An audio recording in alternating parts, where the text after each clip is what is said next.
Bonjour, je suis Cédric, créateur de Lysia, et aujourd'hui on reçoit Vincent Barbare dans notre podcast. En France, si je vous traite de nul, vous allez pas mal le prendre. Si je vous traite d'idiot, de débile, peut-être vous allez commencer à me dire, il me gonfle. Régler des comptes, peut-être avec Nicolas Sarkozy, je sais pas. Je me retrouve à la une de la presse, ce qui était pas très agréable. Oula, comme tu dis. Ouais.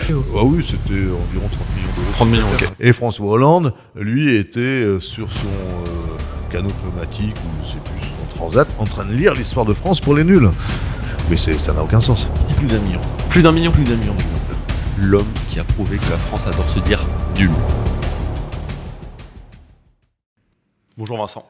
Bonjour Cédric, je suis d'abord très heureux et flatté d'inaugurer votre nouveau podcast inculte mais pas trop, c'est ça ? Inculte mais pas trop. Et c'est exactement ça, c'est le premier épisode qu'on tourne ensemble. Bon, je suis très heureux, honoré, et je vais essayer de bien lancer cette série de podcasts. Donc effectivement, j'assume mon côté éditeur nul. Et grâce à cette collection, on a pu participer à la transmission d'une connaissance à la fois rigoureuse, mais à la fois légère, qui se prend pas au sérieux, mais qui est très sérieux sur le fond. Super. Et du coup, pour présenter ton parcours, juste en quelques secondes, tu commences dans le conseil chez Arthur Andersen, avant de rejoindre l'édition et de prendre la tête de First. Puis, tu lances et fais exploser la collection, notamment pour les nuls, comme tu le disais justement. Alors, mon parcours, ça y est, ça fait un peu ancien combattant là, quand on commence à parler de son parcours. Mais alors, effectivement, j'ai commencé en étant consultant auditeur chez Arthur Andersen. Et au bout d'un an, je me suis bien rendu compte que c'était absolument pas fait pour moi. Et quand je dis ça, je regrette rien. C'est quelque chose de très formateur. Mais c'était pas mon kiff, comme disent les jeunes. Et donc, j'ai changé totalement de vie. Parce que je suis parti d'abord en Afrique, en Côte d'Ivoire, où j'ai monté ma première maison d'édition pendant 3 ans. Donc j'avais 26 ans, donc c'est normal qu'à cette époque-là, on a envie d'aventure, de nouveaux horizons. Mais bon, au bout de 3 ans, j'avais quand même compris que si je voulais progresser, persévérer dans l'édition, j'avais peut-être intérêt et de rentrer en France, et c'est à ce moment-là que je suis rentré en France pour embaucher par le groupe Hachette. Et puis quelques années après, j'ai rejoint mon ancien patron de chez Hachette, qui avait entre-temps racheté les éditions First. Et effectivement, quand je dis on a lancé, et l'équipe de First, on a lancé cette collection pour les nuls, qui était une collection à l'origine américaine, qui est toujours une collection américaine, qui s'appelle For Dummies, qui veut dire un peu pour les idiots, les débiles. Et donc, je croyais que le premier coup de marketing fort, c'était d'avoir appelé cette collection pour les nuls. Et pour les nuls, ça faisait référence. En France, si je vous traite de nul, vous allez pas mal le prendre. Si je vous traite d'idiot, de débile, peut-être vous allez commencer à me dire, il me gonfle. Voilà. Et donc, nul, c'est un truc un peu sympa. C'est une expression sympathique. Et en plus, faut pas le cacher non plus, à cette époque-là, il y avait une émission qui cartonnait sur Canal+, Les Nuls. Exact. Les Chabac, et ça a été lancé ça. Vous avez lancé quand, du coup, l'édition pour les nuls ? Il y a eu une première tentative par un autre éditeur en France, et nous, on a dû reprendre ça, je dis pas de bêtises, en 2000, je crois. 2000. Donc à l'époque, c'était l'époque du grand succès des nuls. Parce que tout le monde connaît ça aujourd'hui. Voilà. La jeune génération, ceux qui ont 10 ans, mais ceux qui ont 50, 60, tout le monde connaît ça aujourd'hui. Et c'est devenu une expression, d'ailleurs, c'est là le vrai succès, c'est que c'est, par exemple, même des journaux très sérieux, Canard enchaîné, Le Monde, des news magazines, je sais pas, l'Express, Nouvel Obs, etc.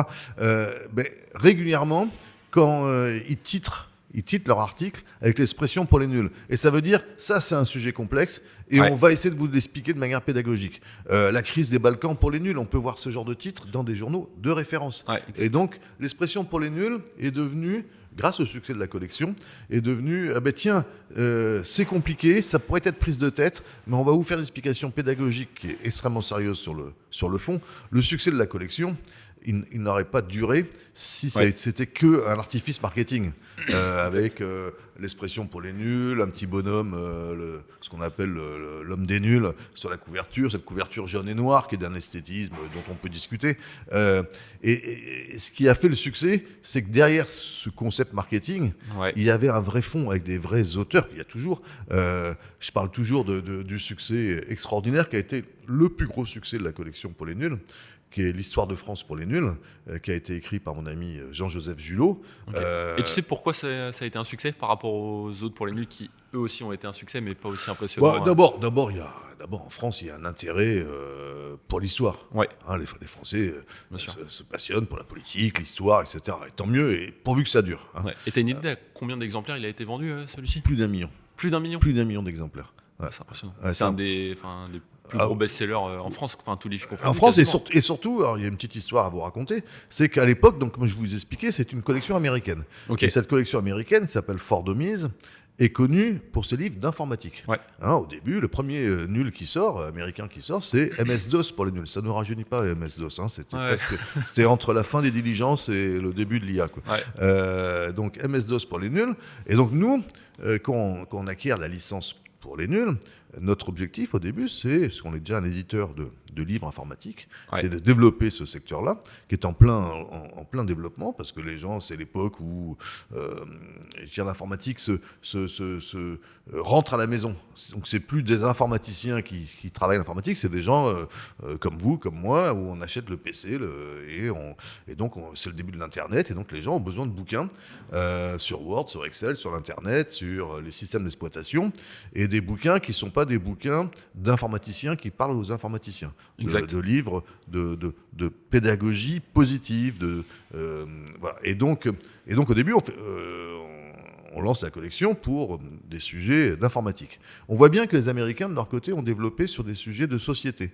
Mais autant il n'y a pas de différence culturelle quand on fait un bouquin sur c'est pas là que sur Windows. Bien sûr, bouquin sur Windows, qu'il soit écrit par un Américain ou écrit par un Français, ça reste un bouquin sur Windows.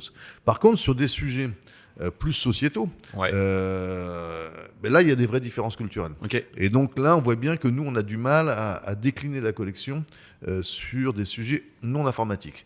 Et donc là, à ce moment-là, on se dit, le moyen, c'est d'abord de développer des sujets qui intéressent le public français, avec des auteurs français. Et c'est comme ça qu'on sort la collection, le titre « L'histoire de France pour les nuls ».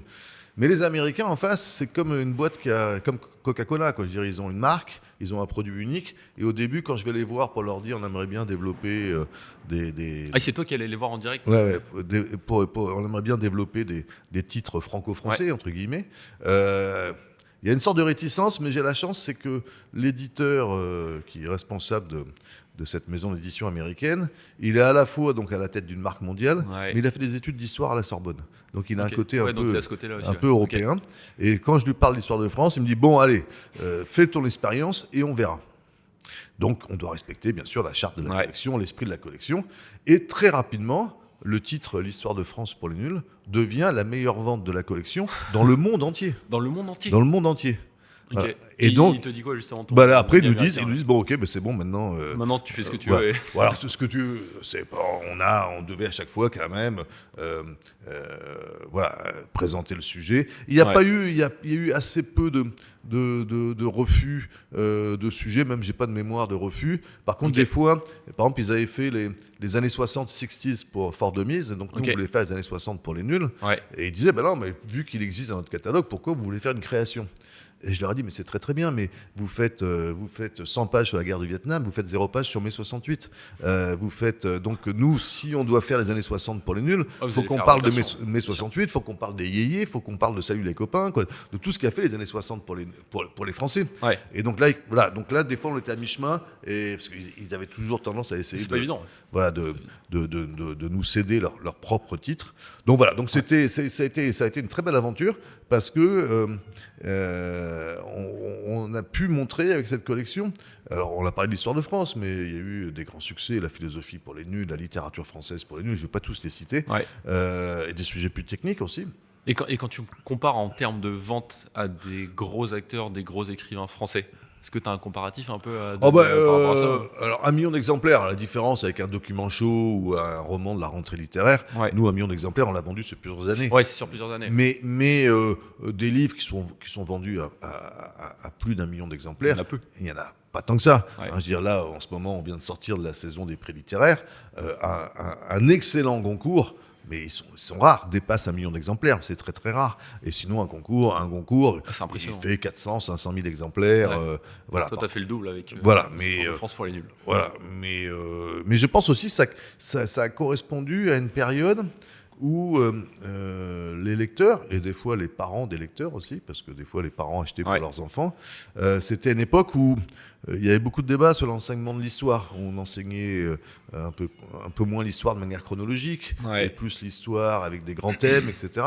Et donc là, on revenait un peu aux fondamentaux, mais avec des anecdotes, avec des petites anecdotes, la petite histoire qui éclaire la grande histoire. C'est ça. Ce qui permet aussi de mieux retenir. Oui, plutôt qu'avoir une grosse page de blabla théorique, au moins on avait des petits trucs et c'est toutes ces choses-là qui nous donc voilà, donc ça a été pour moi ça correspond à ce qui est un des fondamentaux du livre, livre papier. C'est dans un monde où de plus en plus, je dirais, la transmission se fait par les réseaux sociaux, se fait par une presse, qu'elle soit papier ou télévisuelle et tout, qui est ce que j'appelle de plus en plus une presse de la fast information. Alors, quand je dis ça, attention, il reste encore des journaux de référence qui font leur travail sérieusement et tout, mais on voit bien quand même que les chaînes info, on est de plus en plus dans des débats, mais il y a de moins en moins de travail de fond, d'enquête, etc. Et que quand je lis qu'aux États-Unis, 50% des Américains ont comme seule source d'information leur téléphone portable, donc c'est-à-dire TikTok, X ou je sais pas quoi.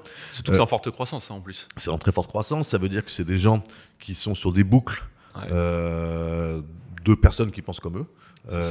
Donc au lieu d'avoir... il n'y a pas une variété d'informations, ni rien. Voilà, ils ont un seul sujet et c'est poussé souvent par un gouvernement, ils vont avoir ça. Oui, et puis ils vont être sur leur boucle de militants qui militent comme eux sur tel ou tel sujet. Et au lieu d'avoir de temps en temps un contre-pouvoir, une contre-idée, tiens, je suis d'accord avec toi, mais on devrait réfléchir à ça. Non, au contraire, c'est des objets d'accentuation. Et je pense que le rôle des réseaux sociaux explique en partie un certain nombre de phénomènes politiques qu'on voit aux États-Unis, mais qu'on voit aussi en Europe. Notamment de plus en plus extrêmes. Comme ils sont uniquement dans un seul couloir de communication, du coup ça pousse à l'extrême. Bien sûr, parce que la plupart des sujets sont très complexes.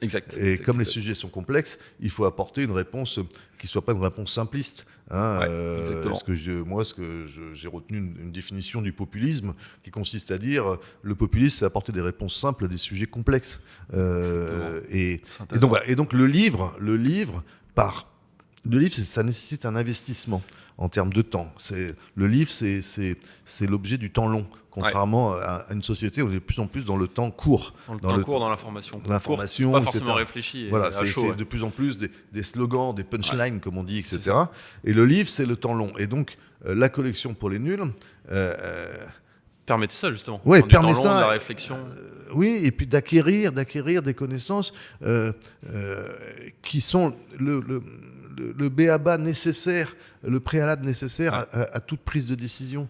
On ne peut pas comme ça avoir des avis sur des sujets complexes sans avoir un minimum et par exemple, pour les nuls, à un moment, on avait lancé une collection, une sous-collection, je veux dire, pour les nuls. Ça s'appelait « Pour les nuls, ça fait débat ». Alors c'était très Sciences Po, on va dire, mais moi je trouvais ça intéressant, c'était sur des grands sujets de société. Alors, je sais pas, faut-il arrêter de manger de la viande? Faut-il arrêter le nucléaire? Faut-il vendre des armes? Faut-il autoriser l'euthanasie? Faut-il légaliser le cannabis? Tous ces grands sujets de société où souvent je voyais des gens arriver avec une position très ferme. Voilà, non, il faut arrêter de manger de la viande, ou il faut bien sûr développer le nucléaire, ou il faut fermer toutes les centrales, etc. Et c'est bien sûr des sujets complexes. Et donc, on avait fait cette petite collection qui s'appelait Ça fait débat, et qui consistait sur chacun de ces sujets à avoir une première partie, si on prend l'exemple du cannabis, première partie, oui, il faut légaliser le cannabis, et donc il y avait tous les arguments qui poussent à la légalisation du cannabis. Et puis une deuxième partie, non, il ne faut pas légaliser le cannabis. Comme ça, chaque personne pouvait faire son propre avis avec le oui. Et après, il y avait un état des lieux qui consiste à dire combien de pays aujourd'hui ont légalisé les drogues douces et combien de pays continuent à avoir une politique assez répressive sur les drogues douces. C'était uniquement de l'objectif, du coup, il n'y avait rien de subjectif. Voilà, alors à la fin, dans la conclusion, l'auteur, lui, donnait quand même son avis. L'auteur donnait son avis. Voilà, mais c'était la conclusion. Mais je trouvais que c'était important sur des sujets. Alors, c'était des petits bouquins de 100-150 pages, mais qui nécessitaient quand même un investissement d'1 heure ou 2 heures de lecture, ce qui est quand même beaucoup plus long qu'un message sur TikTok. Cannabis parce que c'est bon pour la santé. Voilà, et donc ça permettait, l'ambition, c'était de permettre aux gens d'avoir les données du problème. Après, à eux de faire leur c'est eux qui font leur propre avis. Voilà. Mais il faut le faire sur des bases quand même de connaissances minimum. Quoi. Donc voilà, donc le livre, et au-delà des nuls, le livre apporte cette réflexion, c'est un formidable objet de divertissement, bien sûr, mais également un objet de transmission, un objet d'éducation, un objet de sérieux. Alors, il y a des livres qui ne sont pas sérieux, je veux pas... Mais voilà, je veux dire, si on veut se renseigner sur un sujet, le meilleur moyen, c'est quand même d'acheter un bouquin sur le sujet. Quoi. Je partage entièrement ton avis, et c'est aussi pour ça qu'on a créé Lysia, c'est en partie pour ça. Et là, on s'est vachement concentré sur Pour les nuls. Oui. Et toi, tu étais un des grands patrons de Editis, donc patron de Edi8. Ouais. Et ensuite, là, tu as racheté une librairie à Useless il y a très peu de temps. Tu viens de me dire que tu avais aussi racheté une anime. Exactement. Pourquoi c'est des choses qui t'animent ? Enfin, pourquoi tu fais tout ça ? Alors, d'abord, effectivement, j'ai quitté mes fonctions au sein du groupe Editis il y a bientôt 2 ans. Mais ça tombe à une période où j'ai 64 ans, donc c'est normal aussi de laisser la place aux jeunes. Et puis, moi, de me laisser plus de temps pour profiter de ce que j'appelle cette dernière partie de vie, en espérant qu'elle soit la plus longue possible. Et donc le hasard fait que j'ai une maison près d'Uzès, dans le sud de la France, dans le Gard, et il y a quelques années, il y a 5 ans, ça fera 5 ans au mois de mars, je crois, la librairie historique d'Uzès, qui s'appelait à l'époque le Parfeuille, qui est sur la place aux Herbes, qui est la place touristique magnifique à Uzès, a été en vente. Et donc je me suis dit, tiens, pour prolonger mon rapport au livre, après avoir été éditeur pendant une 30aine d'années, ou même plus, tiens, je vais être libraire. Et donc, je vais être passé de l'autre côté du comptoir. Et donc, c'est plus moi qui vais expliquer aux libraires que le livre que je leur présente est un livre formidable et un chef-d'œuvre. Et c'est moi qui vais écouter les représentants, moi et mon équipe, bien sûr. Et donc, voilà. Donc, cette librairie a été ouverte elle s'appelle maintenant la librairie de la Place aux Herbes, il y a un peu moins de 5 ans. Et on est très contents. C'est comme quoi il n'y a pas de fatalité à la baisse du livre, il n'y a pas une fatalité à la difficulté des librairies. Et pourquoi acheter une librairie alors qu'aujourd'hui on voit tous les jours, nous à Truc Tout Bête avec Lysia qui vendons des lampes de lecture chez librairie, on reçoit des courriers comme quoi plusieurs librairies sont en redressement judiciaire, puis en liquidation, ainsi de suite. Alors, il faut un peu nuancer. Alors d'abord, dans le métier de l'édition, que je connais un peu, il y a quand même un discours ambiant qui consiste à dire « Ah, c'était mieux avant et que c'est difficile ». Alors c'est vrai que si on regarde les chiffres globaux, d'abord le livre a bénéficié d'un effet Covid. C'est un peu difficile à dire, mais il y a eu un boom de lecture, ou en tout cas d'achat de livres, pendant le deuxième confinement et après le Covid, au moment où les librairies ont pu ouvrir, heureusement. Par contre, il y avait beaucoup de loisirs, les concerts de rock, les matchs de foot, les théâtres, le cinéma, etc., qui n'étaient pas encore accessibles. Donc les gens une fois qu'ils avaient passé 4 heures sur leur écran, ils se sont retournés vers le livre. Et donc le livre a bénéficié d'un boom post-Covid.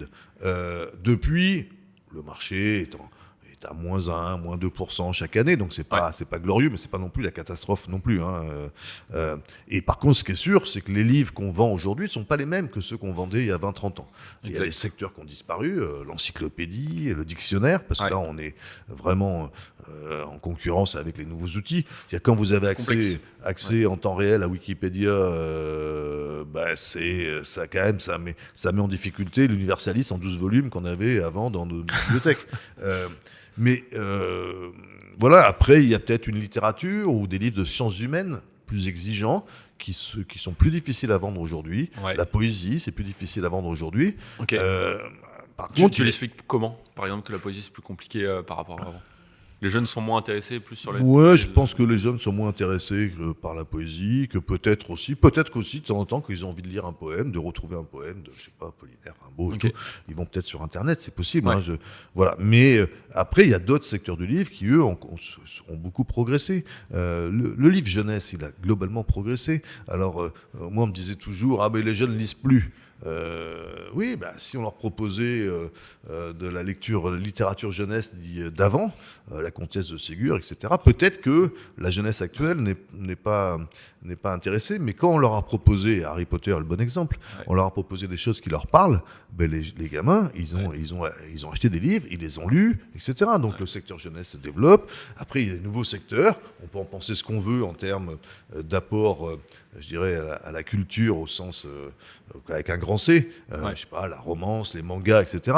Moi, j'ai pas cette vision-là. Déjà, quand je vois un gamin et on a une annexe à Uzès qui est consacrée au manga et à la romance. Quand je vois un gamin qui rentre dans la librairie, qui déplie son billet de 10 €, qui est son argent de poche de la semaine ou du mois, je sais pas, pour acheter un livre papier, je me dis c'est déjà un premier pas. C'est vrai que c'est déjà un premier pas. C'est déjà un premier pas. Déjà, il sait qu'une librairie, ça existe. Il sait qu'une librairie, il peut rentrer dedans. Parce que souvent, il y a des gens qui sont un peu impressionnés par la librairie, qui n'y vont pas parce qu'ils se disent « Ah, c'est pas mon monde ». Donc déjà, quand le gamin, dès l'âge de 10-12 ans, il est rentré en librairie... il fait déjà un premier pas, derrière, il pourrait y retourner sans trop de problèmes. Alors il y va peut-être pour acheter le tome 12 de Spy Family, qui est une série à succès de manga. Mais... en tout cas, il rentre dans une librairie, il achète un livre papier. Donc déjà, alors je ne sais pas si 20 ans plus tard, il achètera les œuvres complètes de Proust, mais en tout cas, s'il n'est pas rentré en librairie à 10-15 ans, ça sera compliqué qu'il rentre en librairie plus tard. Donc c'est déjà très bien. Donc il ne faut pas avoir une vision trop élitiste. Trop pessimiste. Voilà. Et donc voilà, je vois à Uzès, à partir du moment qu'on développe... ce que peut apporter une librairie et ce que peuvent apporter les auteurs, c'est les rencontres avec les lecteurs. Et là, je vois que nous, on fait énormément de rencontres. C'est ça qui fait un des succès aussi de ta librairie, probablement. Oui, voilà, par exemple, là, on est mardi, jeudi soir, il y a Sorge Chalandon qui vient à Uzès. On est au mois de novembre, et Uzès, même si c'est une ville du sud, au mois de novembre, il fait nuit à 5h30, il fait froid aussi. Il y a 500 personnes et c'est complet. C'est complet. C'est impressionnant. Voilà, donc...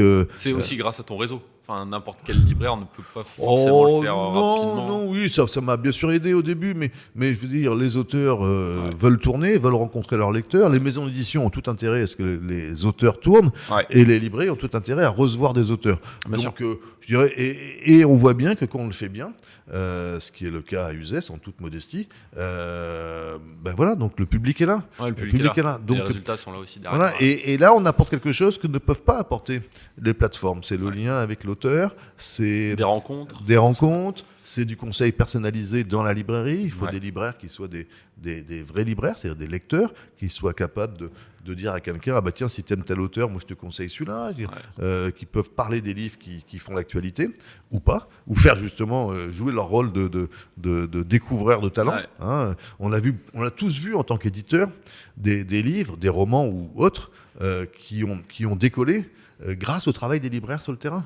On a tous vu le roman qui sort de manière un peu anonyme. La presse n'en parle pas beaucoup, mais les libraires aiment bien et du coup les libraires, ils ont été convaincus par les rencontres avec les représentants, des fois les rencontres avec les auteurs, et ils ont envie de pousser ce livre parce qu'ils l'ont lu, ils ont adoré, et d'un seul coup, ils poussent le livre et le bouche à oreille fait. Le bouche à oreille fait que ça monte. C'est des livres qui ont une carrière longue, ce que j'appelle, c'est-à-dire qui démarrent doucement, mais qui se vendent pendant longtemps. Et cette diversité et cette capacité à découvrir des talents, on le doit beaucoup aux libraires. C'est pour ça que je suis assez content. J'ai l'impression de rendre un peu aux libraires ce qu'ils m'ont apporté pendant plus de 30 ans. C'est-à-dire ils m'ont apporté un soutien et on a un écosystème en France. En France, je veux dire, la politique culturelle... c'est assez connu pour ça aussi, la France. Bien sûr, mais ce qui est important, si on peut parler du cinéma, on peut parler de l'édition, etc. Même dans cette période où on a compris que les ressources étaient un peu plus limitées qu'avant, il y a un écosystème français, une exception culturelle française peut-être, qui fait que la France est le pays au monde où il y a la plus forte densité de librairies. Paris est la ville au monde où il y a le plus de films différents à l'affiche le même jour. Donc voilà, il faut avoir conscience de ça et que c'est un luxe extraordinaire. Il faut défendre ça. D'ailleurs, je constate que toutes les grandes mesures, genre la loi sur le prix unique, le soutien aux librairies, le soutien, l'avance sur recette, le soutien au cinéma et tout, quelles que soient les alternances politiques, jusqu'à aujourd'hui, quelles que soient les alternances politiques, ça a été maintenu. Et on a plutôt été des défenseurs de ces principes-là, y compris à l'échelle européenne. Et un certain nombre de pays ont imité la France sur la loi sur le prix unique, ce qu'on appelle la loi Lang de 81. Ça a beaucoup fait parler, ça. Voilà, donc il faut avoir conscience de ce privilège-là. Il faut avoir conscience, il faut le défendre. Et justement, par rapport à ce privilège-là, toi, tu as été un acteur dans le monde du livre. Et on a une petite rubrique qui s'appelle l'entretien vrai, qu'on a travaillé avec Émilie. L'entretien vrai, parce que jusqu'à maintenant, c'était faux, c'est ça ? Non. C'est juste que là, c'est des réponses très très courtes, sur des questions très courtes. Et du coup, le but, là, c'est que je vais te poser une dizaine de questions. Et c'est si tu arrives à y répondre en une seule phrase, c'est parfait. Bon, d'accord. On essaye? Putain, je savais pas qu'il y avait un test comme ça. Si, on fait des petits tests comme ça. Petite surprise. Ouais, je suis vraiment le cobaye dans cette histoire. Exactement. Et du coup, la première question, c'est quand as-tu eu le déclic de passer du conseil de chez Arthur Andersen aux éditions First? Quand as-tu eu et pourquoi? Il y a eu plusieurs étapes. Il y a eu, après Arthur Andersen, il y a eu Maison d'édition en Afrique, le groupe Hachette, et après les éditions First. Ok. Et pourquoi tu as eu ce déclic justement? Pourquoi tu as voulu changer je ne veux pas dire du jour au lendemain, mais... Non, parce que j'avais besoin de travailler dans un secteur dont le contenu me motivait. Voilà. Et donc, au début, j'ai jamais été, moi j'ai toujours été un entrepreneur dans l'édition. J'ai pas été un éditeur qui va passer des nuits entières sur des manuscrits, etc. Il y a des gens qui font ça beaucoup mieux que moi. Ouais. Tu as besoin de changement aussi. Mais j'avais besoin que mon métier, que le contenu de mon métier me donne du sens. Et j'ai trouvé que de travailler sur la transmission de la culture, c'est très prétentieux ce que je dis, la transmission du divertissement, etc. Être un acteur pour défendre le rôle particulier du livre dans la société française, ça me motivait, ça donnait du sens à ma vie et à ma vie professionnelle. Donc voilà, donc ça n'a pas été un déclic comme ça où un matin je me suis réveillé, je dis je veux être éditeur, mais quand j'ai eu l'opportunité de travailler dans ce secteur-là, je dis mais quel secteur passionnant. On peut enchaîner sur la deuxième question pour qu'on essaye de faire. Est-ce qu'il y a un moment où tu as failli tout lâcher, que ce soit dans Eddy 8 ou Non, des moments où j'ai failli tout lâcher, mais c'est plus des réflexions. Effectivement, quand je suis rentré d'Afrique, donc après Arthur Andersen, je suis parti en Afrique. Quand je suis rentré d'Afrique, j'avais vécu 3 ans en Afrique, en Côte d'Ivoire, entre 26 et 29 ans, et je me retrouve en septembre, octobre, à Paris, dans un grand groupe qui était le groupe Hachette, avec les pesanteurs d'un grand groupe. Moi, j'étais entrepreneur individuel en Afrique, et donc je sais que ce premier hiver a été un peu délicat, on va dire. Délicat, et donc j'ai eu. Tu savais pas trop où t'allais. Ouais, j'ai eu 2-3 fois la tentation de me dire. Je vais peut-être retraverser le désert. Alors, je l'avais traversé une fois, après ça devenait compliqué de le traverser pour des raisons géopolitiques que vous comprenez bien. Donc j'ai eu par moments la tentation de repartir au soleil, entre guillemets. Mais bon, c'était les tentations quand vous êtes le matin dans un embouteillage sur le périph' et qu'il pleut et qu'il fait 4 degrés, c'est une tentation qui peut être humaine. Après, quand vous réfléchissez un petit peu, vous dites non, mais moi je veux continuer mon parcours dans l'édition, et donc ça serait mieux quand même que de rester aujourd'hui en France et dans ces grands groupes comme Hachette et après Editis. Donc j'ai comme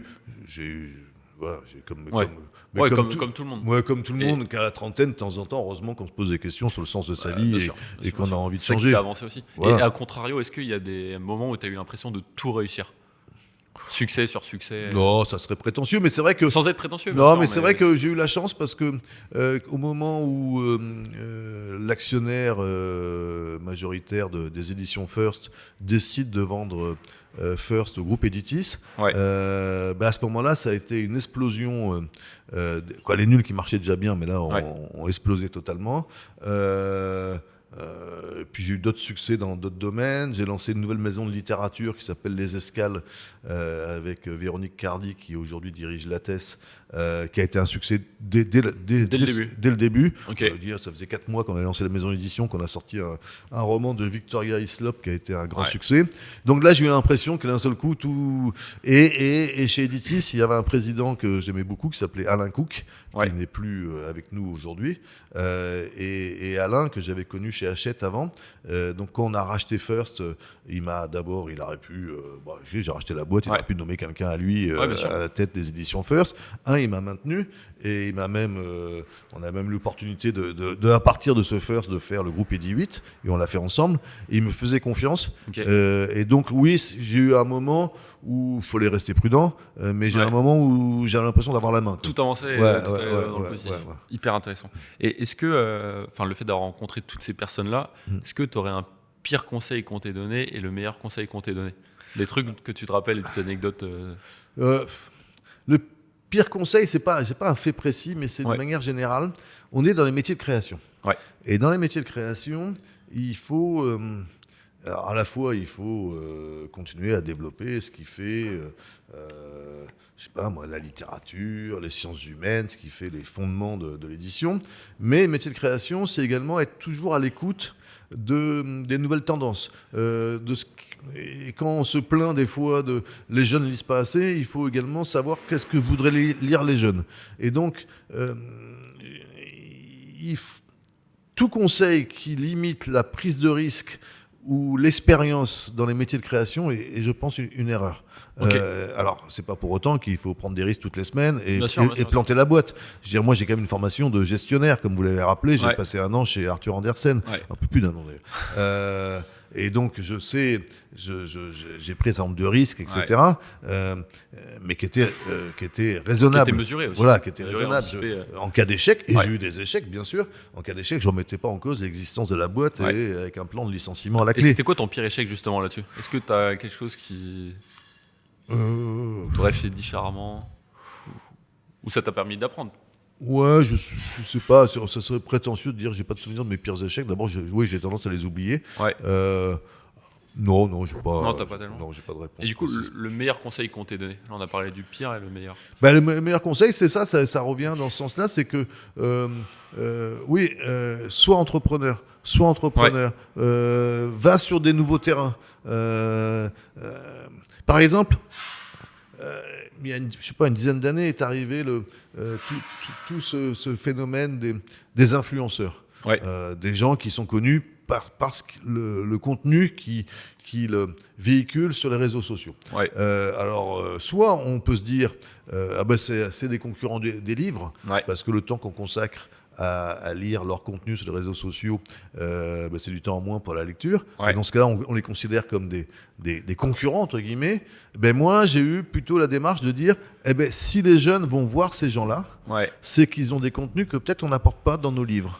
Et je peux prendre par exemple l'exemple de Fabien Olicard. Fabien Olicard est quelqu'un qui est très très actif sur les plateformes, etc. Mais Fabien Olicard est devenu un grand vendeur de livres aussi.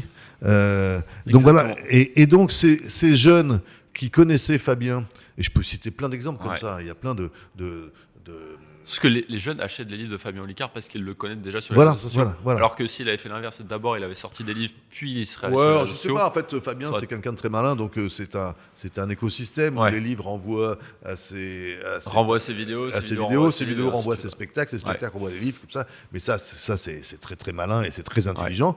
Il y a un autre exemple, alors ça, il est pas chez moi, mais je trouve que c'est l'exemple extraordinaire de ce qu'il faut faire pour ne pas mettre en concurrence les supports de contenu, mais au contraire les enrichir les uns avec les autres. C'est ce que fait Philippe Collin sur ses podcasts d'histoire.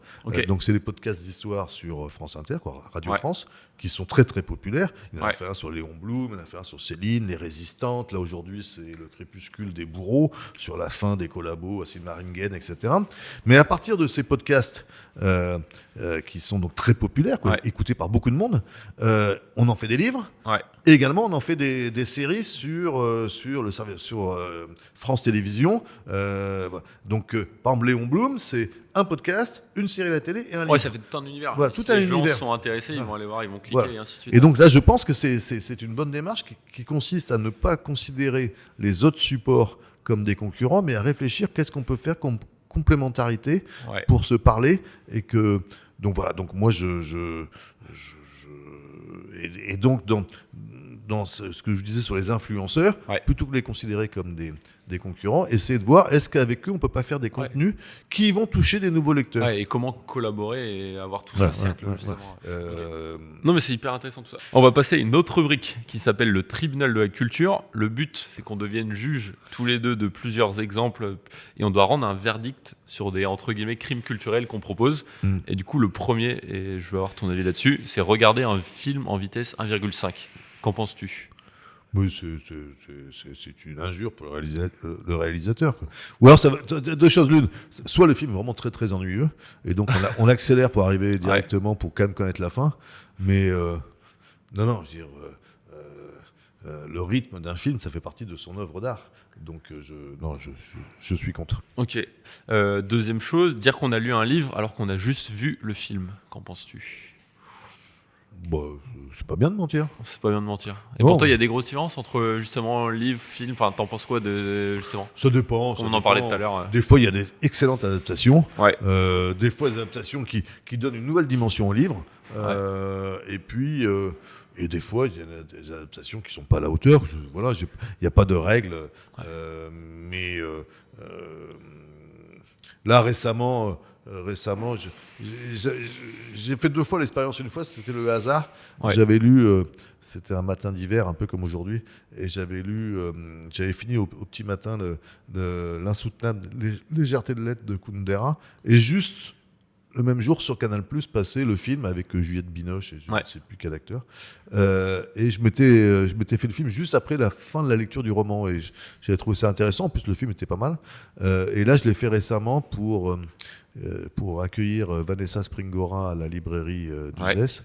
Et donc, comme j'animais la rencontre, effectivement, j'ai relu Le Consentement et j'ai vu le film que je n'avais pas vu. Okay. Et là aussi, j'ai trouvé que, là, pour le coup,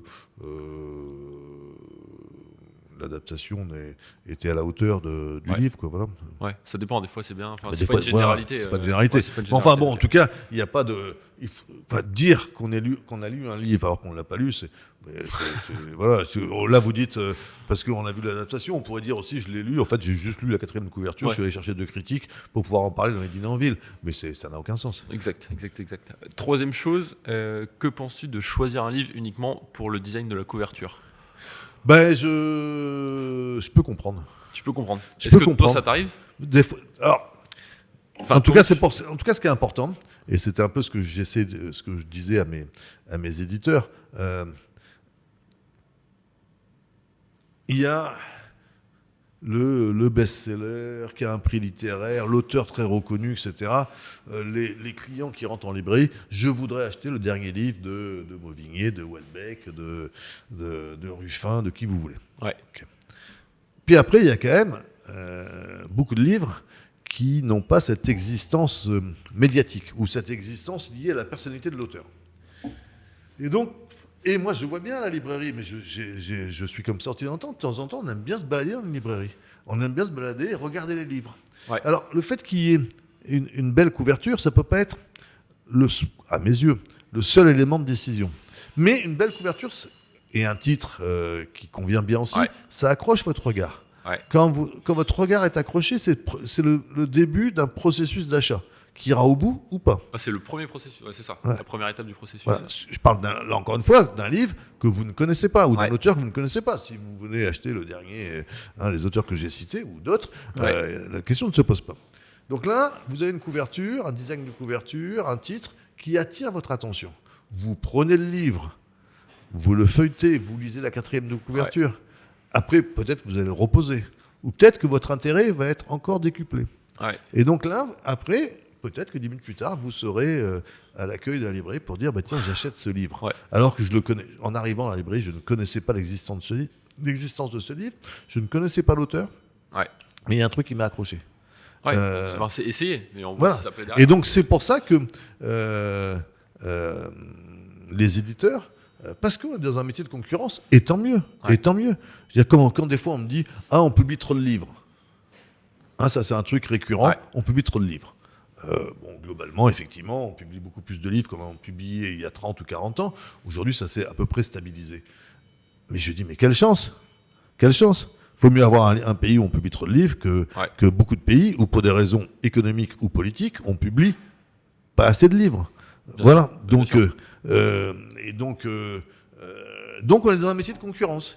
Et dans ce qui va nous démarquer par rapport à un livre concurrent, bien sûr, il y a la qualité du texte, bien sûr, il y a le sujet. Sauf que la qualité du texte, on s'en rend compte une fois l'achat passé. Voilà. Ouais. Bah, mais des fois, dans le librairie, moi, je vois des gens dans ma librairie qui peuvent rester. C'est pour ça que je dis que c'est un commerce qui n'est pas comme les autres. C'est assez rare que vous allez au pressing et vous restez une demi-heure pour regarder la qualité du repassage des différents objets. C'est assez rare que, vous pouvez toucher les avocats pour savoir s'ils sont mûrs ou pas, mais c'est assez rare que vous restez une demi-heure. On va pas rester une demi-heure à toucher des avocats. Moi, je vois des gens qui restent une demi-heure à la librairie. Okay. Alors, ils se baladent, ils sont des fois avec les enfants vont au rayon jeunesse, eux ils se baladent au rayon littérature, sciences humaines, ou beaux livres, ils feuillettent, des fois ils feuillettent, des fois ils lisent 1 ou 2 pages, pour savoir, tiens, ça m'intéresse, j'en ai entendu parler, ou j'ai été accroché, mon regard a été accroché par la qualité de la couverture du titre, et puis après, je le prends. Donc ça, je disais, c'est le début d'un processus éventuel d'acquisition. Je le prends, je regarde, je le touche, je lis 1 ou 2 pages, je regarde la 4e de couverture, et après, éventuellement, je peux demander au libraire aussi. C'est là le libraire son avis. Tiens, mais je connais pas cet auteur, qu'est-ce que tu en penses ? Alors, si le libraire connaît le lecteur, le client de la librairie, il peut dire et un libraire doit être j'aime, ou moi je sais pas, mais je pense pas que ce soit pour toi. Bon, pour ça, on a toujours tendance à essayer de vendre, bien sûr, c'est notre rôle. Mais c'est super le livre, achète-le. Voilà, mais non, mais au bout d'un moment, on n'est pas crédible. Ouais, bien sûr. C'est comme le représentant qui travaille pour les maisons d'édition. Si tous les 2 mois, il passe à la librairie, tous les 2 mois, il dit qu'il a 5 chefs-d'œuvre extraordinaires qui vont marquer l'histoire de la littérature française, au bout d'un moment, on dira, bon, attends... c'est pas tout le temps des chefs-d'œuvre à chaque fois. Voilà. Donc oui, le design d'un livre est important. Et là, on parle plutôt de littérature ou de sciences humaines, etc. Ça peut impacter. Quand on parle de livre jeunesse, le format, la matière, la qualité des illustrations, etc., c'est souvent aussi important, si ce n'est plus important dans la décision et dans la réputation du livre, que le texte. Je veux dire, le texte, des fois, pour des enfants de 3-4 ans, on n'est pas sur... Ils n'arrivent pas à faire la différence. Au début, c'est normal. Donc, ce qui va faire l'attrait d'un livre pour les parents et donc pour les enfants derrière, éventuellement, ça va être plein d'autres choses annexes. Et donc, voilà. Donc, un livre, c'est un objet complet. Il y a bien sûr le texte. Et selon les secteurs dans lesquels on est, quand on parle de littérature générale, c'est bien sûr l'essentiel, mais il y a aussi tout ce qui va avec la qualité de la fabrication, la qualité du papier. Et il y a des gens qui sont très attachés à ça, et à juste titre. La preuve, c'est que les gens sont attachés au livre papier. Il y a une statistique qui le montre, c'est que 80% des lecteurs aujourd'hui restent sur du papier et ne basculent pas sur du livre. Non, mais même s'ils ont basculé, ils reviennent sur le papier. Je pense que sur ce qu'on appelle les livres, sur les liseuses, etc. Alors ça dépend des secteurs de l'édition. Il y a des secteurs où le polar, des trucs un peu addictifs, la romance, ou pour des raisons que vous imaginez, le livre érotique par exemple, se vend plus en plateforme, en téléchargement. C'est normal. Les gens aller chez sa libraire de quartier pour demander le... Bon, ok. Mais la part de marché de ce qu'on appelle le livre digital s'est stabilisée et est inférieure à 10%. Alors après, il y a des secteurs où il y a eu une bascule totale. Et quand on parle d'édition, on a toujours tendance à parler de la littérature. Mais il y a plein d'autres secteurs qui sont aussi importants, si ce n'est plus important. L'édition scolaire, l'édition juridique. L'édition juridique va devenir, et de plus en plus, une édition digitale. Il n'y a pas grand intérêt à aller fouiller dans un livre pour trouver des articles. Et puis l'avantage de l'édition digitale, il peut y avoir des mises à jour régulières, etc. Le livre scolaire, alors le livre scolaire, il y a beaucoup de débats entre est-ce qu'il faut... est-ce que les enfants doivent être... Moi, je pense qu'il faut que les enfants, mais je pense que c'est personnel, ils doivent continuer à s'habituer à apprendre aussi sur des livres papier. Et je pense que quand les enfants sont habitués à lire des livres papier, ce seront des lecteurs de livres papier plus tard. Faut-il encore que les livres qu'on leur... comme s'ils n'ont pas besoin de changer leur habitude. Faut-il encore que les livres qu'on leur prescrive quand ils sont scolaires soient pas trop ennuyeux, parce que sinon ça pourrait les détourner de l'intérêt du livre papier. Et on va passer à une autre rubrique qu'on a préparée aussi, qui s'appelle les questions croustillantes. Oula, comme tu dis, tu peux y répondre, tu peux pas y répondre ou donner des fourchettes, des choses comme ça. On a 6-7 questions. Et la première question, qui est bien croustillante, ça va parler chiffres, c'est Vincent, tu as vendu ta maison d'édition et combien ça t'a rapporté ? Alors d'abord, bien sûr que je ne vais pas répondre à la question. Pas de souci. C'était il y a très longtemps. D'abord, ce n'était pas ma maison d'édition, il y avait un actionnaire majoritaire et c'est lui qui a vendu la maison d'édition. Voilà. Mais oui, c'était... Alors quand vous achetez une maison d'édition, quand vous mettez la position d'acheteur, vous dites, ok, j'achète une maison d'édition, j'achète un catalogue, j'achète des auteurs, j'achète des éditeurs. Et il faut faire très attention parce que souvent, le succès d'une maison d'édition est lié à une énergie, à des personnalités. Donc quand vous achetez une maison d'édition, que les patrons qui ont gagné de l'argent du fait de la vente s'en vont, et puis la maison d'édition est intégrée dans une grande structure, etc., des fois on voit bien qu'au bout de quelques années, cette énergie qui faisait le succès de cette maison d'édition n'est plus là. L'énergie ne sera pas la même. Voilà. Nous, First a été sûrement bien vendu, parce qu'on avait du chiffre d'affaires durable, c'est-à-dire que nos performances n'étaient pas liées à 1 ou 2 succès. On a eu le roman qui a marché à la rentrée, etc. Tu as une idée de combien vous faisiez de chiffre d'affaires? Enfin, une fourchette, pas un chiffre précis, mais...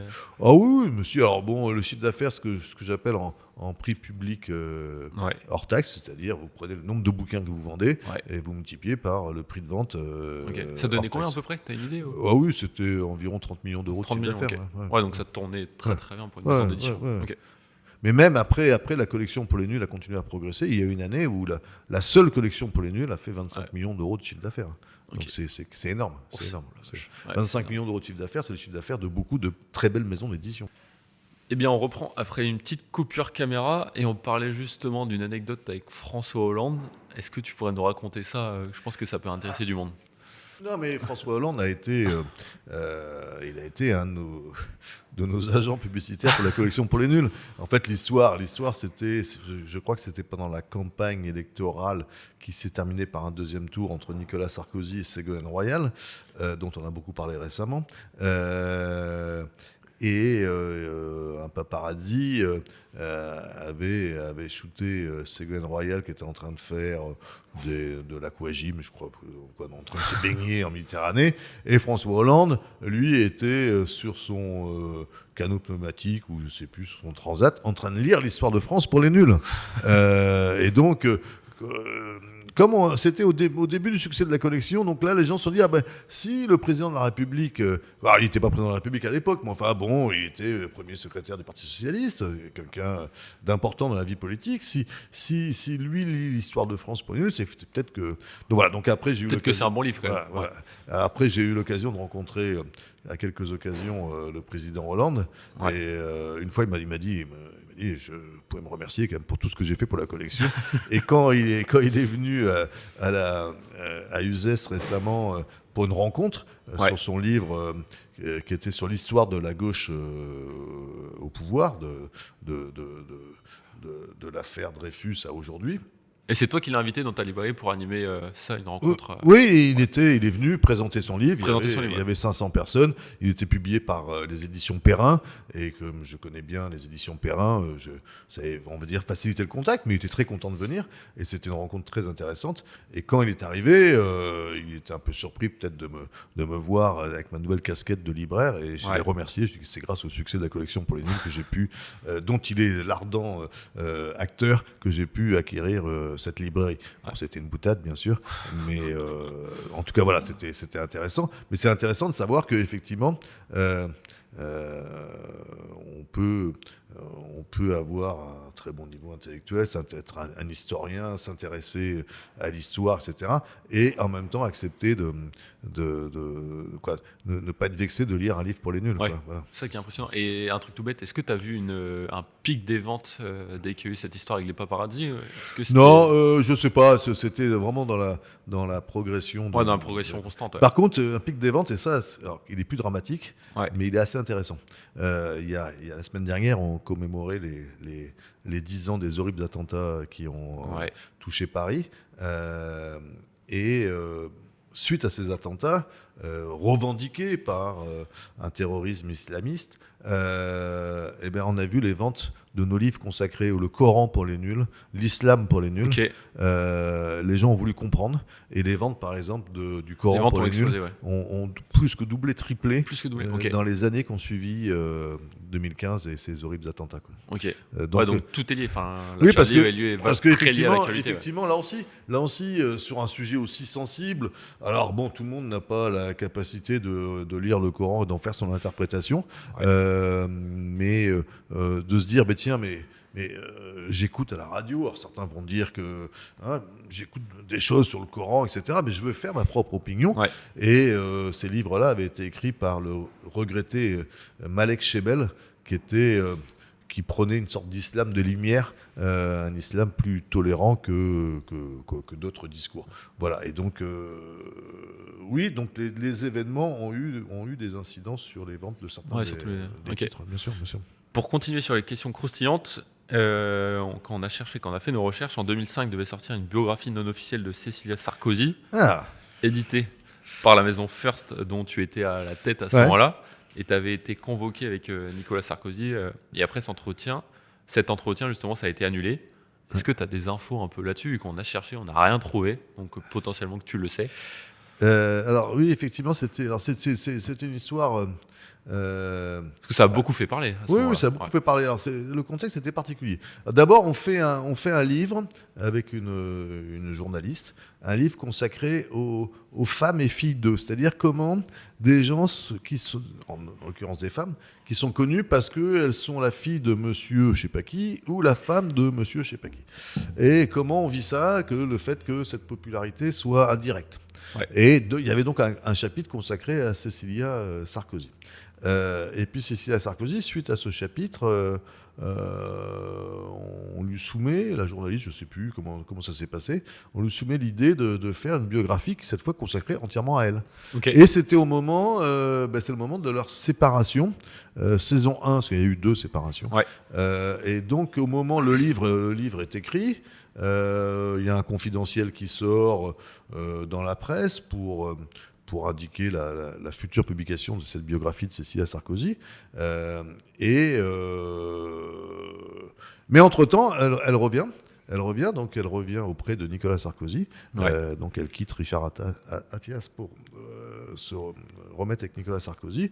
Et donc de fait, elle doit, je ne sais pas, je ne suis pas dans leur secret, ouais, bien sûr. Elle doit dire à son mari, ben oui, par contre, il y a le problème, c'est qu'il y a une biographie qui va sortir, et une biographie qui raconte notamment notre séparation. Ce n'était pas un livre à charge, c'était un livre raconté. Voilà, c'est factuel. Ouais, c'est factuel sur une séparation, ça peut arriver dans les couples où l'amour n'est plus ce qu'il était, etc. Et je n'ai pas rentré dans ce genre de détails. Et donc, Nicolas Sarkozy, à ce moment-là, il est ministre de l'Intérieur. Et moi, je me retrouve avec un bouquin qui n'a plus tellement d'intérêt parce que c'est un bouquin qui raconte une séparation qui n'est plus d'actualité. Voilà, donc je suis une sorte de dégât collatéral d'une réconciliation conjugale, quoi. Okay. Donc voilà, et donc il me convoque pour m'expliquer que sa femme qui ne veulent plus le sortir. Ouais, que sa femme n'est plus favorable à la publication de cette biographie, et donc bien sûr qu'elle ne fera pas la promotion, etc. Et donc moi je me retrouve avec un bouquin qui n'a plus tellement de sens. Alors après, et toi tu l'avais lu ce bouquin, la biographie, t'avais tout. Oui, bien sûr. C'est une biographie qui était c'était pas une biographie qui était agressive, c'était pas à charge, c'était pas je l'ai quitté parce que voilà, non, c'était très bienveillant. Ouais. Alors après le problème c'est que c'était l'époque où les banlieues avaient été à feu et à sang suite à un fait divers dramatique, et même il y a eu les manifestations pendant 3 semaines, un mois, et même l'état d'urgence avait été. Et le jour où je suis convoqué chez Nicolas Sarkozy, ou le jour où le truc sort dans le Canard enchaîné. Et c'est lui-même qui te convoque directement en personne ou... Oui, c'est par son staff. Ouais, c'est son staff, ouais. Okay. Voilà, il me dit qu'il voulait me rencontrer. Le soir même, c'est pas possible. On a trouvé un horaire le lendemain. Et je suis allé au ministère de l'Intérieur, place Beauvau. Voilà. Okay. Le problème, c'est que le jour où ça sort dans le Canard enchaîné, les banlieues, la situation, je dirais, dans les banlieues se calme. Okay. Et donc, la presse qui ne pouvait pas tellement attaquer le ministre de l'Intérieur dans cette situation tendue, d'un seul coup, ça donne, cette histoire de bouquin donne l'occasion de régler des comptes. Peut-être avec Nicolas Sarkozy, je ne sais pas. Et donc, je me retrouve à la une de la presse, ce qui n'était pas très, très agréable, sur une histoire qui n'avait pas beaucoup d'importance. On va continuer sur les questions croustillantes. C'est quoi le truc le plus non académique que tu aies fait pour en arriver là ? Si tu as une idée, une anecdote dans ce domaine. Le truc le plus non académique que j'ai fait pour en arriver là ? Non, mais on a fait... Avec les nuls, on a pu faire pas mal de trucs qui étaient un peu à la barrière du livre, c'est-à-dire qu'on a fait même une guitare pour les nuls, mais c'est une vraie guitare. Une vraie guitare. Une guitare pour les nuls. Une guitare pour les nuls. Okay. Donc on a vendu, je sais pas, 20 000, 25 000 guitares ont été vendues. Donc vous imaginez au centre de diffusion-distribution qui sont habitués à diffuser des livres, d'un seul coup ils avaient des guitares. Voilà. Après on a eu, comme ça avait bien marché, l'année suivante on a fait la guitare électrique pour les nuls. Donc là on vendait dans un... Et ça a bien marché du coup. Alors un peu moins bien. Un peu moins bien. Alors, on vendait ça dans dans une boîte. Donc il y avait la guitare électrique, un petit ampli, et puis le bouquin, guitare électrique pour les nuls. Ah oui, le bouquin était fourni avec la guitare, c'est voilà. ça. Okay. Et simplement, donc tout ça était fabriqué à l'étranger, et on s'est retrouvé avec des problèmes de cordons, de jack qui n'étaient pas totalement fiables, et donc on s'est retrouvé avec mon directeur commercial à faire tous les magasins d'électronique qui sont près de la gare de Lyon pour acheter des jacks par centaines pour changer pour les renvoyer pour aller les emmener dans les centrales d'achat pour leur dire s'il y a un problème de jack, voilà, vous pouvez les changer, etc. Et puis en termes de pub aussi, on a fait des trucs qui étaient un peu innovants. On a vous savez, sur les plages, il y a des avions qui passent avec des banderoles derrière. Oui, bien sûr, dans le sud notamment. Ouais, dans le sud. Et donc nous, on avait pris une banderole. Vous avez fait ça aussi et une banderole, c'était avec les nuls bronzés intelligents. Bronzés intelligents. Voilà. Et donc les avions y passaient. Alors c'était avant. Et ça marchait. Enfin, tu voyais. Mais après, je pense que je voulais aller plus loin. Et puis c'était d'embaucher des jeunes pour plutôt que de vendre des beignets ou des boissons ou des pralines. Tu voulais qu'ils aillent vendre des livres pour les nuls. Alors c'était des cahiers de vacances pour les nuls qu'on avait fait. Et je voulais qu'ils passent sur les plages avec truc. Mais après, il fallait trouver un accord avec les libraires locaux, tout c'était un peu plus compliqué. Mais je continue à penser que là aussi, si on veut que le livre reste perdure, il faut innover. Voilà, il faut innover. Donc bien sûr. Et en tant que libraire, c'est bien sûr essentiel pour moi que l'essentiel des ventes de livres se fasse en librairie ou dans les Fnac, les Cultura, etc. et tout. Mais il faut pas hésiter à innover et à multiplier le nombre de points de vente. À une époque, on avait fait une expérience qui n'a pas tellement marché d'ailleurs. C'était de vendre des livres à caractère médicaux dans les pharmacies. Les pharmacies, on a tous l'expérience en pharmacie où des fois on fait un quart d'heure de queue parce que devant vous, il y a quelqu'un qui a une ordonnance à rallonge. S'il y a un présentoir avec des bouquins sur diminuer son cholestérol, arrêter de fumer, des sujets comme ça, on va pas faire des sujets très complexes. On n'est pas, bien sûr. On va pas remplacer les professeurs, mais voilà, comme on avait fait également, il y a toujours sur les stations-service sur les autoroutes, mais avoir une vraie offre de livres, pas que des livres soldés, etc. Là, il y en a de plus en plus. Et moi, j'avais fait un truc, là aussi, encore une fois avec les nuls, comme sur les nuls, on avait fait des livres sur toutes les régions. La Bretagne pour les nuls, l'Alsace pour les nuls, la Corse pour les nuls. Voilà, je veux dire, quand sur l'autoroute pour la Bretagne, on mettait des Bretagnes pour les nuls. Comme ça intéresse les touristes et tout ça. Touristes, vous arrivez chez votre belle famille, vous ne savez pas quoi offrir, vous offrez ça. Pour ça rapide. Super. Et on va pouvoir enchaîner avec une autre section qui s'appelle Culture Fridge, le frigo culturel, donc en français. Et en gros, l'objectif, c'est que il y a 5 catégories, donc musique, film, livre, artiste, plaisir coupable. Et si tu veux choisir uniquement un produit, enfin par exemple une musique, un film, un livre, un artiste, un plaisir, qu'est-ce que tu choisirais ? Donc on peut commencer par la musique. Si tu devais garder une seule musique, tu choisirais laquelle et pourquoi ? Oh là, je refuse ce genre de truc parce que ça veut dire que, en plus c'est le truc, vous êtes sur une île déserte, mais si sur une île déserte, c'est exactement ça. Le problème c'est mon île déserte, donc soit j'ai mon iPhone. Mais t'aurais quelle musique si tu devais en garder qu'une seule du coup ? Un artiste, tu veux une chanson ? Une musique, c'est ça. Une musique, un artiste, ouais. Non, je suis incapable. T'es incapable ? Non, je suis incapable. J'ai sur mon iPhone, comme beaucoup de gens, j'ai 10 000 morceaux. T'en as pas une que tu écoutes en boucle assez régulièrement ? Non, mais j'aime beaucoup la soul music, j'aime beaucoup le jazz, etc. Mais je suis incapable. Et puis ça m'arrive aussi d'écouter un vieux morceau de Georges Brassens. Mais t'as pas un truc en particulier qui t'a marqué. C'est parce que je peux passer d'Aretha Franklin à Brassens que mon iPhone, que mes playlists sont aussi importantes. Mais je refuse. Et après, tu vas me poser la question, est-ce que un livre, un artiste, un plaisir coupable. Après, oui, on a tous des livres cultes qui nous ont marqués. Bon, bien sûr, c'est pas très original. Voyage au bout de la nuit de Céline, je pense que c'est un livre, quand je l'ai lu à 18 ans, ça m'a marqué. Tu t'en rappelles encore aujourd'hui. Voilà, je m'en rappelle encore aujourd'hui, parce qu'en plus je l'ai relu. Voilà, donc il fait partie de ces livres que je pourrais emmener dans mon île déserte. Mais ça, tu le redirais en boucle. Ouais, je pourrais le relire. Mais c'est pas le seul, bien sûr. Ouais, c'est pas le seul. Non, mais bien sûr. Loin de là. C'est ça l'objectif du jeu. Et sinon, un artiste, que ce soit un écrivain, un musicien. Alors moi, j'ai vraiment j'ai un fait depuis tout le temps sur un parcours d'homme qui est un artiste, bien sûr, Ouais. qui a été un cinéaste aussi. C'est Joseph Kessel. Ok. Parce que Kessel, pour moi, c'est un grand écrivain, l'Académie française, qui a fait des films, Les Cavaliers en Afghanistan, et puis son parcours de vie, aviateur à la fin de la Première Guerre mondiale, qui se retrouve à Vladivostok, né lui dans une colonie juive en Argentine de mémoire, qui est à Londres lors de la Deuxième Guerre mondiale.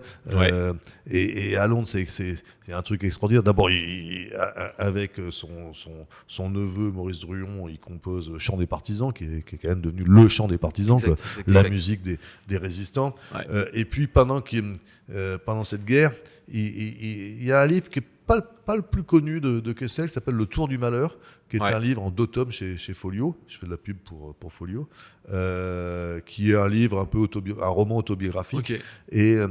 Et ce livre-là a une histoire, et pour moi c'est totalement dans l'esprit de Kessel. C'est qu'au début de la guerre, lui, il est dans le sud, en zone libre, et puis on lui fait comprendre, puis il s'ennuie un peu parce que Kessel est un homme d'action, donc le fait d'être dans le sud alors que l'histoire s'écrit, et puis enfin après on lui fait comprendre que vous savez, Kessel, t'es juif, t'as eu des positions un peu, pour dire de gauche à l'époque, etc. Donc, si la zone libre n'est plus libre, ça peut être chaud pour toi.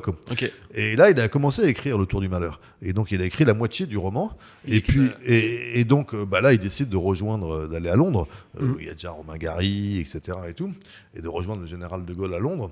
Et qu'est-ce qu'il fait ? Il prend la moitié du manuscrit, il va au fond du jardin, dans sa maison près de Toulon, je crois, de mémoire. Okay. Et il enterre le manuscrit. Et puis, il va à Londres. Et puis il y a la Libération, il va au fond du jardin, il déterre le manuscrit, il écrit la deuxième moitié. Donc je trouve que ce livre-là qui est consacré, qui est autobiographique, a lui-même sa propre histoire. Ouais. Il est resté 3 ans enterré au fond du jardin. C'est fou ça. Voilà. Okay. C'est hyper intéressant. Okay. Ça donne envie de le lire pour le coup. Voilà, le tour du malheur. Et puis Kessel, c'est aussi donc lui qui est né dans une colonie juive en Argentine, etc., qui est grand reporter, parce qu'il couvre à la Libération tous les procès Pétain, le procès Nuremberg, etc. Il couvre également la guerre de 48 israélo-arabe. Et il est en première ligne pour François, et il est en première ligne, et donc quand il franchit la frontière de cet État d'Israël qui vient de se déclarer, il reçoit le visa numéro 1. Le visa numéro 1 de l'État d'Israël. Une vie de fou. Voilà, donc la vie de Kessel. Alors, voilà, dans Kessel, au-delà de l'artiste, c'est une sorte de cohérence entre sa vie d'homme et sa vie d'artiste, et c'est toujours, même âgé, la recherche de l'aventure, la recherche des nouveaux horizons. Quand il fait Les Cavaliers en Afghanistan, c'est dans les années 60, Kessel doit avoir 70 piges. Donc voilà, s'il y a un homme, un artiste, mais aussi c'est très injuste pour beaucoup d'autres. Bien sûr. Mais s'il y en a un avec qui j'aimerais bien dîner dans mon île déserte en écoutant un morceau d'Aretha Franklin, c'est avec Joseph Kessel. Ok, super. Et pour terminer, hyper intéressant, et pour terminer, un plaisir coupable, ce serait le 5e. Un petit plaisir coupable. Un plaisir coupable, c'est que des fois... plaisir coupable, c'est que moi aussi, je suis un peu victime, mais j'en suis le seul responsable. Je trouve que quand je vois mes enfants, qui sont des grands enfants, mais je trouve que des fois, on a de plus en plus de mal à se concentrer et à rester pendant 2 heures à ne faire que lire un livre, par exemple. Ou que regarder un film, mais que lire un livre, parce qu'on parle de livres.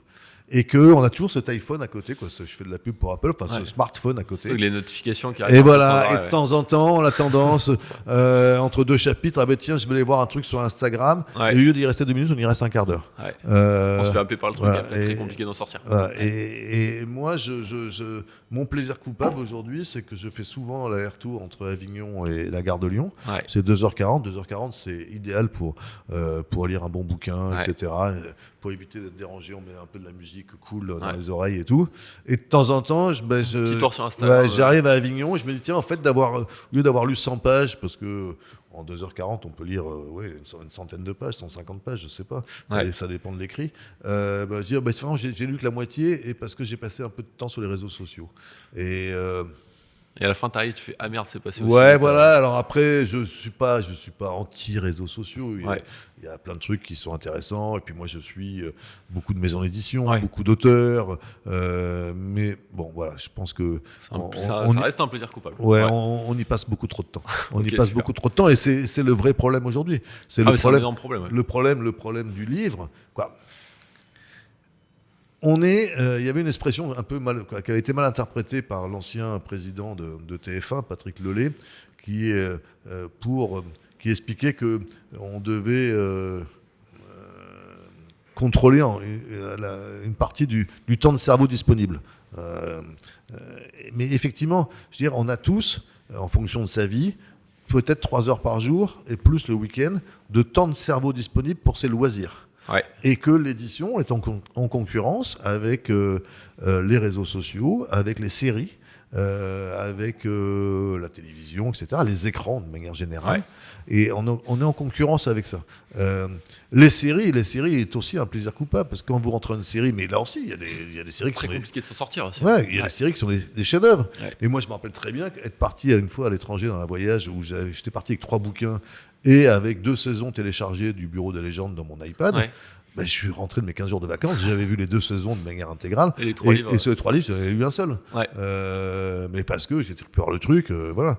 Et donc voilà, donc nous, notre métier, notre rôle d'éditeur, de libraire, quoi, d'acteur du livre, ouais, c'est effectivement de faire en sorte que dans cet arbitrage, dans le temps de cerveau disponible pour la culture et les loisirs, qu'il y ait un arbitrage que le livre soit pas trop... mise en retrait. Mise en retrait, ouais, dans cet arbitrage-là. Et c'est de plus en plus compliqué parce qu'effectivement, lire un livre, même si je trouve que c'est encore une fois un objet formidable et c'est une opportunité d'évasion extraordinaire, ouais, mais il faut y investir un peu de temps, il faut justement être... Il faut avoir la capacité de se concentrer aussi. Il faut se concentrer, il faut lire, donc ça nécessite un petit effort, ouais, entre guillemets, et qui est un petit effort. On est actif sur le livre, alors que sur les réseaux sociaux, c'est du passif, c'est complètement différent. Ouais. Voilà, donc je pense que ça risque d'être ça le problème du livre dans les 30-40 ans à venir. C'est comment, mais je suis optimiste, parce qu'encore une fois, je pense que c'est difficile de trouver un tel facteur d'évasion, un tel outil d'évasion, ouais, et de connaissance que le livre. Mais voilà, il faut qu'on soit vigilant sur la concurrence, notamment auprès des jeunes. Ah oui, vu que c'est eux qui décideront ce qui sera plus tard aussi. Ouais, voilà, parce que moi je vois bien dans ma librairie, je vois bien dans les rencontres, etc. Ouais. Il y a peu de jeunes, non ? Ouais, peu de jeunes. Alors l'année dernière, j'étais content, on avait fait venir Gaël Faye, qui est vraiment un monsieur formidable. Okay. Et là, il y avait pas mal de jeunes qui étaient là. Pas mal de jeunes, parce que Gaël Faye est connu par les jeunes plus en tant que musicien. De toute façon, des livres, il en a écrit 2. Ah oui, c'est vrai, okay. Mais c'était assez sympa parce qu'en plus, il était venu pour une rencontre en librairie. Et il se retrouve avec une salle de 500 personnes à Uzès. Et il était venu avec son musicien, mais il nous avait dit, bon, on va réduire le temps de rencontre, parce que je voudrais garder une demi-heure pour faire une lecture musicale. C'est-à-dire qu'il a son musicien qui joue à la guitare derrière, et lui prend des extraits de son livre, et il les lit. C'est sympa comme un peu comme un slammer, quoi. Okay. Et là, voilà, et à la fin, il nous dit mais je pensais que c'était une rencontre en librairie, je pensais pas être devant une salle comme ça, devant 500 personnes. Ouais. Et donc, pour vous remercier, on va faire un concert. Et il a fait une demi-heure de concert. Il a fait une demi-heure de concert. Ouais. Putain, génial. Ouais, tout le monde devait être. Très sympa. Trop bien. Trop bien.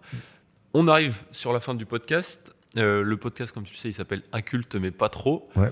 Et on voulait justement savoir si toi, tu te sens inculte, mais pas trop sur un domaine en particulier. Un domaine, je sais pas, qui te passionne, mais tu sens qu'il te manque un peu de connaissances dessus. Est-ce que toi, tu aurais quelque chose là-dessus ? Oui, quoi. Aujourd'hui, ce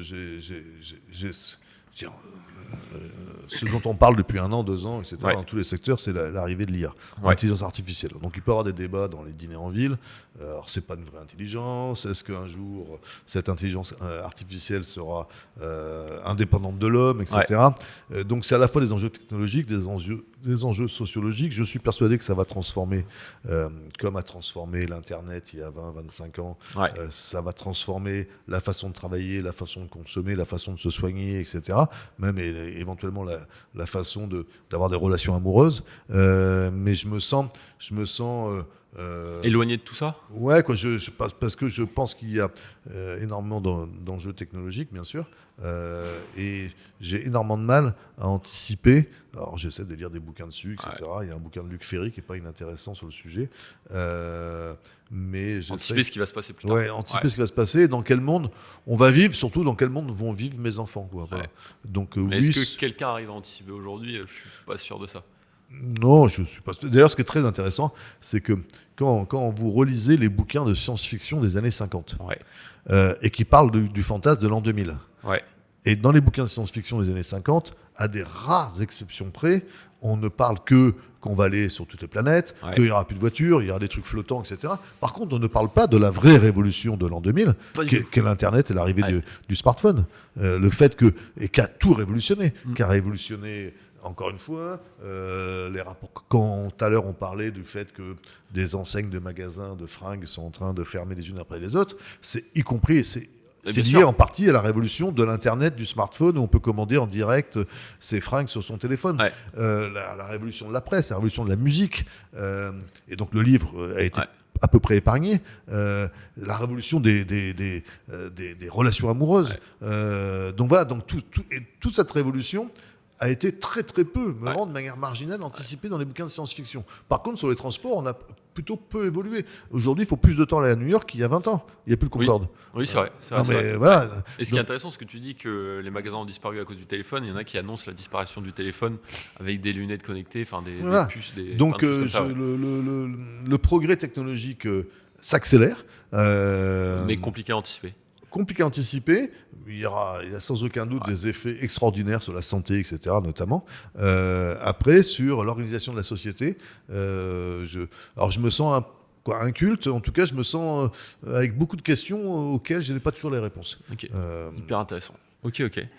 Bon, on arrive sur la fin de ce podcast. Déjà, merci beaucoup pour tout ce que tu nous as dit. C'était vraiment hyper intéressant avec plein d'anecdotes et tout ça sur ton parcours.